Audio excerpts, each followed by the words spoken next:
아, 멀티링크 맞네요. 코란도 여기 뭐가 붙어서 바퀴가 잘 안 굴러가요. 이게 뭔가 했더니 뷰티풀이네.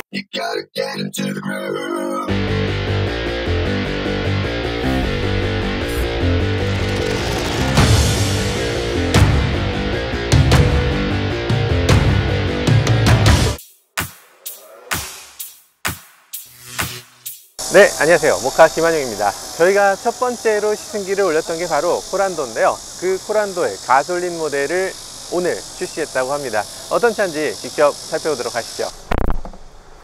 오, 우리 그걸 알아야 돼. 이 차가 도대체 왜 한 달에 1000대밖에 안 팔리는가. 가격도 괜찮아. 가격도 제일 비싼 게 2770, 제일 싼 건 2200. 보니까 SUV들이, C세그 SUV들이 다 죽어버리는 것 같아.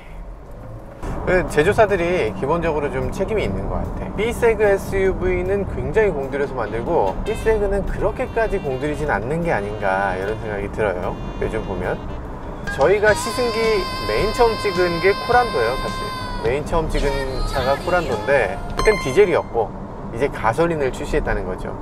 요즘 보면 50대 50 정도 간다 그래요. 그러니까 가솔린 SUV의 인기가 점점 높아져서 50% 정도 된다는 거지. 내가 옛날부터 얘기했잖아요. 굳이 디젤 살 필요 없다고. 디젤 뭐 연비 좋은 거 알아, 기름값 싼 거 알아, 토크 좋은 거 아는데, 그래도 가솔린이 비슷한 토크에 비슷한 출력 나오고 그러면 달리는 느낌 더 좋고 공회전 달달달 소리 없고, 그러니까 가솔린도 좋아, 이렇게 말씀드렸던 적이 여러 번 있었는데 결국에는 많은 분들이 저와 동감해 주시는 것 같아요.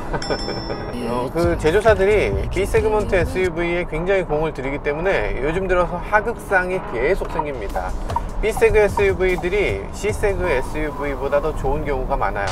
예를 들면 티볼리하고 이 차하고 비교하면 티볼리가 굉장히 좋거든요.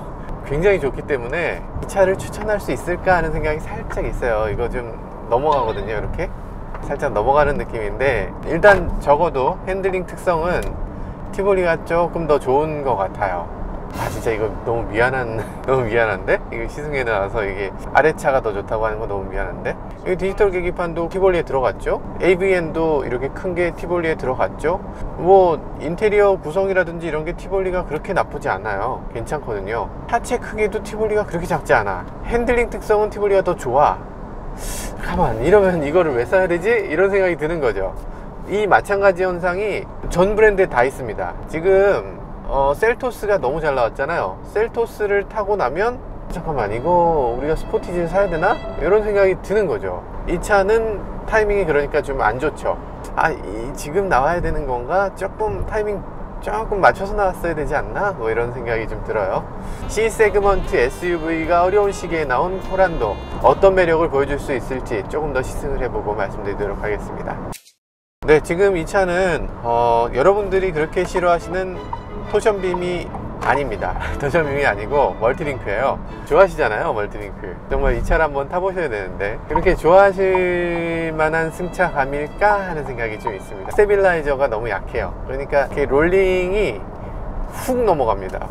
훅 넘어가고, 그리고 바로 탁 회복되는 이 탄력이 조금 부족한 느낌이 있어요. 뭐 롤링이 있다고 해서 나쁜 차는 아니에요. 롤링이 있는 게 오히려 그 차의 특성이다. 실제로도 레이스카에서 롤링이 일부러 생기도록 하는 레이스카들도 많이 있습니다. 그게 전혀 나쁜 게 아니에요. 그래도 우리가 일반적인 운전자가 느끼기에는 코너링에서 이렇게 기우뚱하고 넘어가는 거에 비해서는 코너링에서 안 넘어가고 탁 버티면 든든한데, 이렇게 느끼게 되는 거, 그런 느낌이 있거든요. 그 느낌이 이 차는 조금 부족하다는 거죠.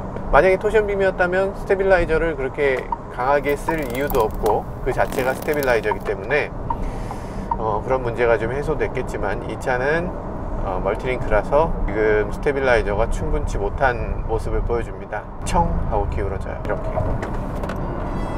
핸들도 직결감이 너무 없습니다. 그래서 조금 약간 핸들이 허당같이 느껴지는 면이 있어요. 이 멀티링크가 무조건 토션빔보다 좋다라고 생각하시는 분들이 많이 계시니까 그런 분들한테 아마 좋은 재료가 될 것 같아요. 이게 멀티링크입니다만 토션빔보다 나쁜 사례가 과연 있나요? 라고 했을 때 딱 내놓을 수 있는 차. 이 차는 아마 네, 멀티링크가 토션빔보다 나쁘네요. 티볼리 토션빔보다 이게 멀티링크가 지금 나쁜 거죠? 그쵸, 훨씬 나쁘죠. 물론 이 차는 티볼리에 비해서 훨씬 큰 차죠. 훨씬 큰 차인데 크기를 감안하면 뭐 충분히 이해가 됩니다. 아, 이건 좀 위태로운 정도 아닌가? 뭐 후륜은 뭐 그렇다 쳐도 전륜도 스테빌라이저가 너무 약해요. 지금 조금 더 잡아줬어야 되는데 무슨 생각으로 그런 광고를 찍었는지 모르겠어요. 그 무슨 생각이었지 이 사람들이? 논란의 여지가 많은. 뭐 청소도 뭐 기계가 하고 세탁도 기계가 하고 뭐 다 기계가 하면 당신은 하는 게 뭐야? 하는 게 뭘까? 이런 건데 운전밖에 하는 게 더 있어 이러는데 운전도 사실은 차가 해. 이게 재밌나? 이게 재밌는 건가?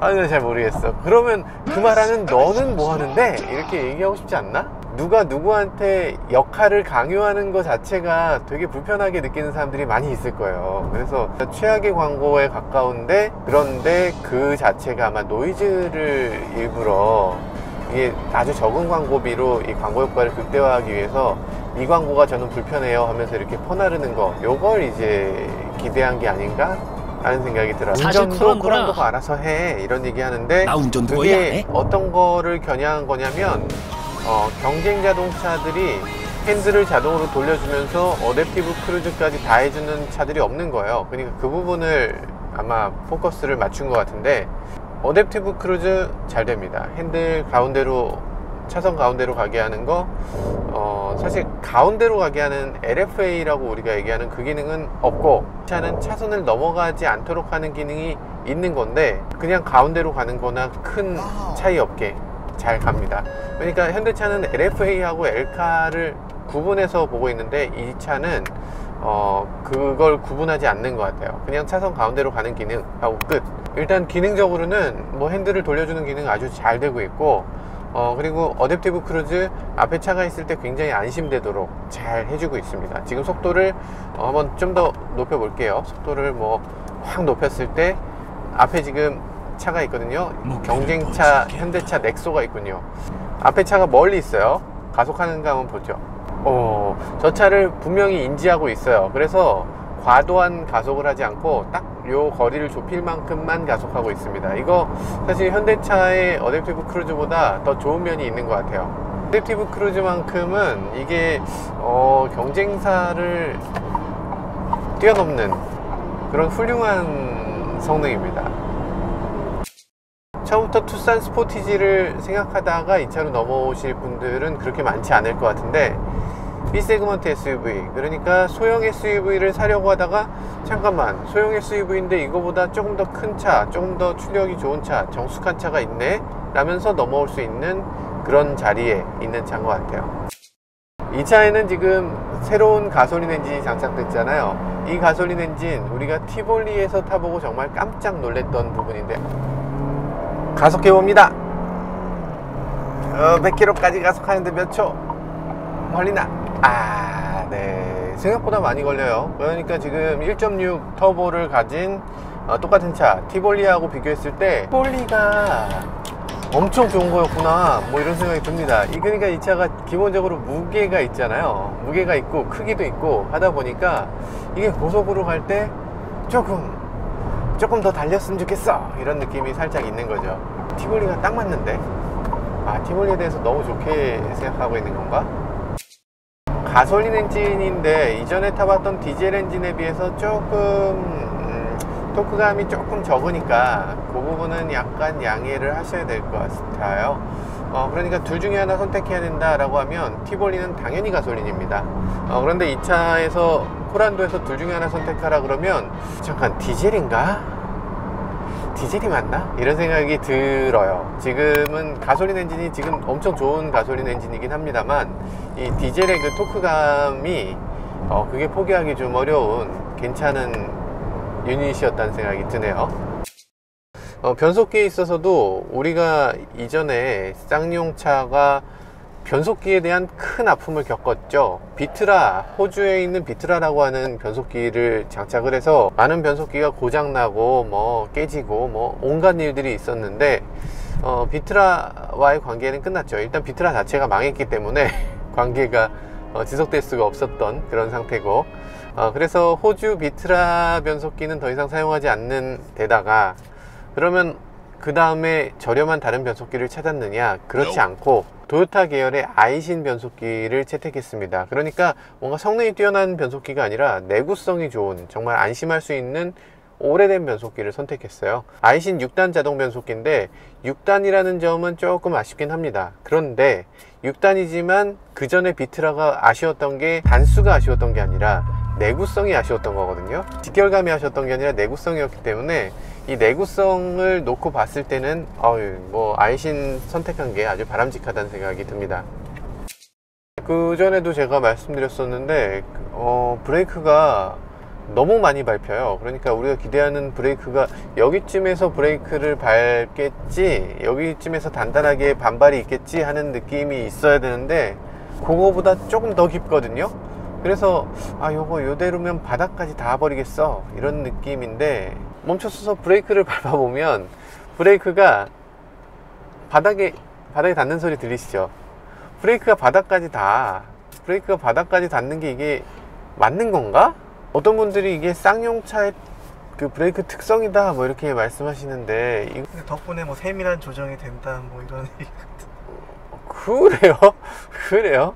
세밀한 조정 되려면 메인 끝에 조금은 남겨놔야 되는 거 아닌가? 그건 특성이 아니라 그냥 못 만든 거죠. 그러니까 여러분들 진짜 오해하시는 게 있구나. 바닥까지 닿게 되면 더 밟을 수가 없잖아요. 여러분들 오해하실 수 있는 게, 브레이크는 어떤 사람도 끝까지 밟을 수는 없습니다. 카레이서들도 브레이크를 밟을 때 일어서요. 브레이크를 타고 일어섭니다. 맨날 카레이서들은 이 연습을 하죠. 계속 연습을 해서 정말 있는 힘껏 밟고 더 세게 밟을 수 있는 그 능력을 키워요. 근데 이 차는 그냥 이렇게 밟으면 그냥 바닥에 닿아버리니까 이거보다 더 세게 밟을 수가 없는 거죠. 이미 페달 때문에 페달이 닿아버려서 더 이상 밟을 수가 없게 되는 게 문제다라는 거예요. 더 세게 밟을 수 있어야만 더 브레이크 거리를 줄일 수가 있습니다. 그래서 이 쌍용차가 이 브레이크 페달에 대해서는 조금 더 연구가 좀 필요한 것 같아요. 지금은 조금 덜 돼 있습니다. 네, 지금 굉장히 좋은 옵션, 인텔리전트 크루즈 컨트롤은 정말 좋은 옵션이에요. 그런데 여기서 좀 약간 딜레마가 있습니다. 제가 여태껏 이 차 2200만원부터 시작하니까 굉장히 좋다라고 말씀드렸잖아요. 가성비 짱! 형님 짱! 이랬는데, 이 어댑티브 크루즈 컨트롤을 넣으려면 2200에서는 안 돼요. 2300에서도 안 됩니다. 2500도 안 돼요. 2600만원짜리 옵션을 선택해야 그 다음부터 인텔리전트 어댑티브 크루즈를 넣을 수가 있어요. 우리가 현대차, 기아차를 보면서 이 옵션질의 대망들 이러면서 막 욕했던 게 괜히 미안해지고, 우리가 한 수 아래였어, 역시 쌍용 형님들이 옵션은 최고였구나, 이렇게 생각되는 그런 느낌이 살짝 드네요.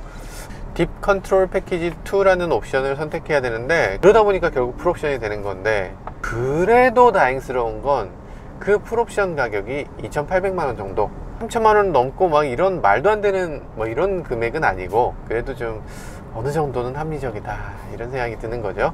아마 제일 싼 옵션과 제일 비싼 옵션만 사람들이 선택할 것 같고, 중간대는 큰 의미는 없지 않나 뭐 이런 생각이 듭니다. 가장 잘 팔리는 건 중간대라고 해요. 이상한데. 네, 지금까지 쌍용 코란도를 다시 한번 시승해 봤는데요. 코란도 가솔린, 기존 디젤도 물론 나쁘지 않았지만 가솔린은 그보다 훨씬 더 상품성이 좋은 자동차로 거듭났다는 생각이 듭니다. 물론 상품성에는 가성비도 굉장히 중요한 파트를 차지할 거고요. 두루두루 만족할 만한 자동차로 만들어졌다는 생각이 들었습니다. 지금까지 저는 모카 김한용이었습니다. 감사합니다.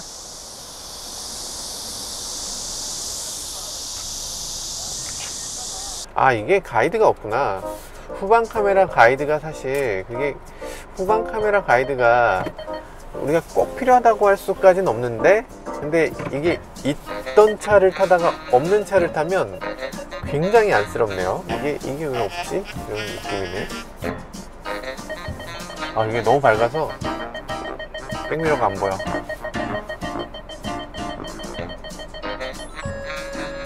현대차랑 반대죠. 현대차는 터보차저가 뒤쪽으로, 쌍용차는 터보차저가 앞쪽이죠. 배기를 뒤쪽으로 하면 촉매를 빨리 뜨겁게 할 수 있는 부분이 있어요. 그러니까 친환경 규제를 만족하기 조금 더 쉬워지죠. 그래서 요즘 차들은 뒤쪽으로 많이 가는 추세이기도 한데, 어쨌든 이렇게 앞에 있는 게 단점만 있는 건 아닙니다. 앞에 있게 되고 엔진이 뒤에 있으면 그나마 엔진을 조금 더 자동차의 센터에 가깝게 놓을 수 있으니까, 네, 그런 점에서 장점이라고도 할 수 있겠어요.